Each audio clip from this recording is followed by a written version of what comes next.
Ini ciri khasnya. Wal awwalu wal akhiru wal zahiru wal batinu.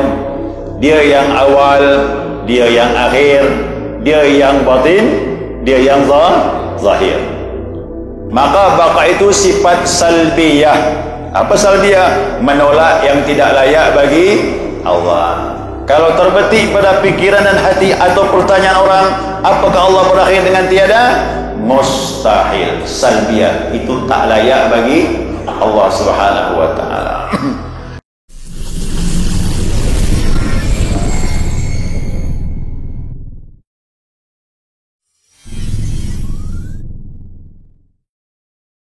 Jangan lupa subscribe, like, and share.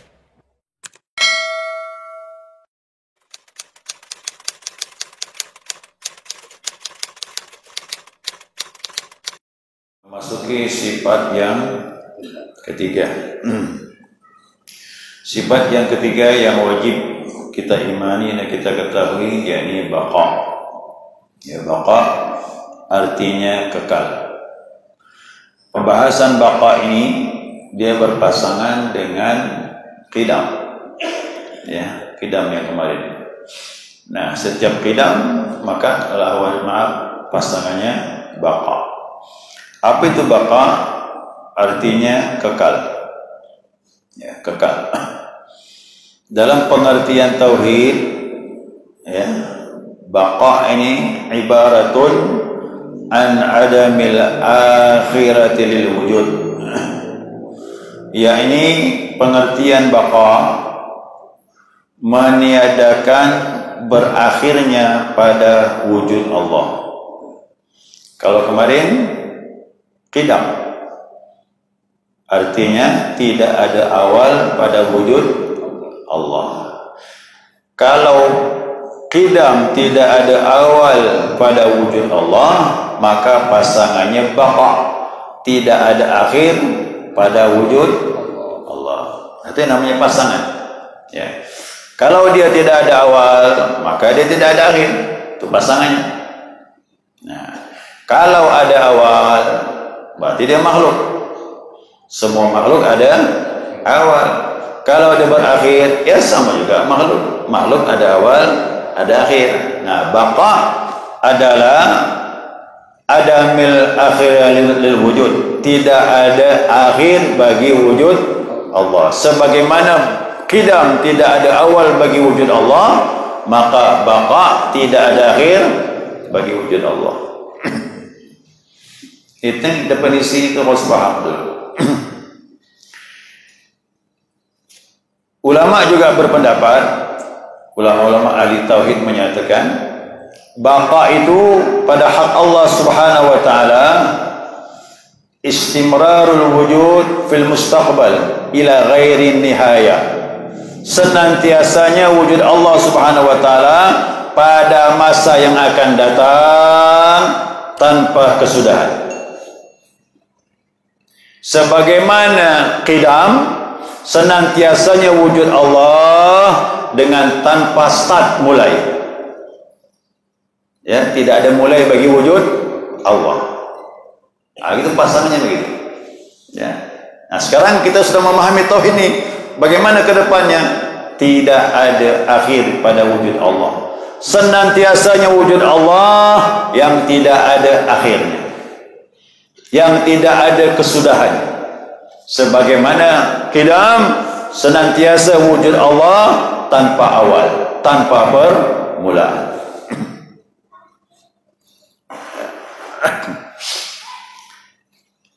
Ada Allah Subhanahu wa taala berfirman di dalam Al-Qur'an, ya. Sabbaha lillahi ma fis samawati wal ardi yuhyi wa yumiitu wa huwa ala kulli syai'in qadir. Huwal awwalu wal akhiru wal zahiru wal batinu wa huwa bikulli syai'in alim. Surah Al-Hadid. Ya. Bertasbih kepada Allah yang di langit dan yang di bumi. Ya. Dialah yang menghidupkan dan yang mematikan. Wa huwa ala kulli syai'in qadir. Dia berkuasa atas segala sesuatu. Ini ciri khasnya. wal awwalu wal akhiru wal zahiru wal batinu. Dia yang awal, dia yang akhir, dia yang batin, dia yang zahir. Tadi dah kita bahas, Allah tu wujudnya tanpa permulaan, qidam, dan baqa tanpa berakhir, tanpa berkesudahan. Tetapi ada ayat yang menyatakan wal awwalu wal akhiru wal zahiru wal batin. Dia yang awal, dia yang akhir, dia yang zahir, dia yang batin. Kok bertentangan? Tidak bertentangan. Maksudnya wal awalu bila bidayah, dia yang awal tanpa start permulaan, wal akhiru bila nihayah, dan di akhir tanpa berkesudahan. Itu tafsirnya. Ya, itu tafsirnya. Kemudian tambah lagi tafsirnya wal zahiru wal batinu. Dia yang tampak. Oh, Allah tak kelihatan. Kenapa dikatakan dia tampak? Nah, tampak melalui ciptaan. Ciptaan inilah yang menampakkan wujudnya. Kalau tanpa makhluk, Allah tak bisa dilihat. Jadi melihat Allah melalui makhluk. Kalau tanpa makhluk kita tak bisa lihat Allah, kerana zat Allah tak bisa dilihat. Dengan makhluk inilah dia menampilkan dirinya. Maka makhluk sebagai pelajaran. Afala tatafakkarun. Kenapa kau tak berfikir? Lihatlah ini penampilan dia. Dia menampilkan dengan ciptaan. Baru ditambah lagi wal batinu, sedangkan zatnya tak bisa dilihat oleh mata. Penampilannya melalui ciptaan, sedangkan zatnya batin, tersembunyi, tak bisa dilihat. Nah, jadi orang tanya, apakah zat Allah bisa lihat? Tak bisa. Bagaimana melihatnya? Melalui ciptaan. Saya ulangi lagi ya. Wal awwalu wal akhiru wal zahiru wal batin. Dia yang awal tanpa permulaan, dia yang akhir tanpa berkesudahan, dia tampak melalui ciptaan, dia tersembunyi dengan zatnya. Gitu dia tafsirnya. Jelas ni? Baik, kita lanjutkan lagi. Nah, kalau sudah dikatakan demikian, Allah awal tanpa permulaan, maka dia baqa, kekal selama-lamanya tanpa berkesudahan. Maka lawannya turul adam. Mustahil turul adam. Apa itu turul adam? Dihubungi oleh ketiadaan. Oh, wujud Allah berakhir menjadi tiada. Mustahil. Tak mungkin. Kerana dia tanpa awal, berarti tanpa akhir. Atau istilah yang mudah ni panak. Panak tu berarti musnah. Ya, seluruh manusia pasti musnah. Allah yang bilang tu surah Ar-Rahman, kullu man 'alaiha fan. Fan tu fana. Wa yabqa wajhu rabbika dzul jalali wal ikram. Yang kekal hanya zat Allah Subhanahu wa taala yang mempunyai kebesaran dan kemuliaan. Dari semuanya fana, yang kekal hanya Allah Subhanahu wa taala. Nah, mustahil dia fana, mustahil wujudnya berakhir dengan ketiadaan. Maka baqa itu sifat salbiyah. Apa salbiyah? Menolak yang tidak layak bagi Allah. Kalau terbetik pada pikiran dan hati atau pertanyaan orang, apakah Allah berakhir dengan tiada? Mustahil. Salbiyah itu tak layak bagi Allah Subhanahu wa taala. Apa dalilnya? Jika wujudnya dapat dihubungi oleh Adam, jika Allah Subhanahu wa taala berakhir dengan tiada, berarti dia tak qidam. Itu pasangan kan begitu. Kalau Allah dikatakan dia wujudnya berakhir dengan tiada atau dia musnah, berarti dia tidak qidam. Qidam kemarin kan tidak ada awal, berarti ini juga mustahil. Itu pasangannya. Kalau Allah tanpa awal, maka dia tanpa akhir. Kalau Allah berakhir menjadi tiada, berarti dia tidak qidam. Kalau tidak qidam, berarti wujudnya menjadi jaiz. Apa itu jaiz? Boleh ada, boleh tidak. Yang mana yang jaiz? Boleh ada, boleh tidak. Kita ni jaiz. Nah, ya, tidak wajib. Tiadalah yang jaiz melainkan baharu. Berarti baharu ada awal, ada akhir. Dengan demikian telah kita bahas kemarin, wajib qidam bagi Allah. Ya, jaiz ni begini. Kita ni jaiz, namanya mungkin wujud. Boleh ada, boleh tidak. Kenapa kita ada? Ada yang mengadakannya. Adapun Allah wajibul wujud. Zatnya ada tanpa sebab, maka dirinya tidak ada awal, tidak ada akhir. Diri dia dikatakan wajibul wujud, sedangkan kita mungkinul wujud, boleh ada, boleh tidak. Kalau Allah ada awal, ada akhir, berarti dia sama dengan kita, keberadaannya jaiz, boleh ada, boleh tidak. Tidaklah jaiz kecuali makhluk. Kalau dah makhluk, sama dengan kita ini. Kalau dah sama dengan kita, berarti musnah. Ada awal, ada akhir, ada kehidupan, ada kematian. Sedangkan Allah hidup, tak pernah mengalami kematian. Satu lagi saya tambahkan hadis. Nabi SAW bersabda dalam hadis Imam Tirmidzi, karena ahlu sunnah wal jamaah tadi sudah kita kaji dengan akal lah. Allah tanpa awal. Kalau dia tak ada, kalau dia berakhir, berarti dia tidak ada awal. Maka terkala tidak ada awal, berarti tidak ada akhir. Itu pakai akal. Ini sekarang ni pakai Al-Quran dan hadis Nabi Muhammad SAW. Al-Sunnah wal Jamaah gitu, kita pakai hadis. Nabi berkata, walladzi nafsi biyadih, demi diri aku dalam genggaman Allah, bersumpah. Nabi bersumpah sebelum ngomong, lau annakum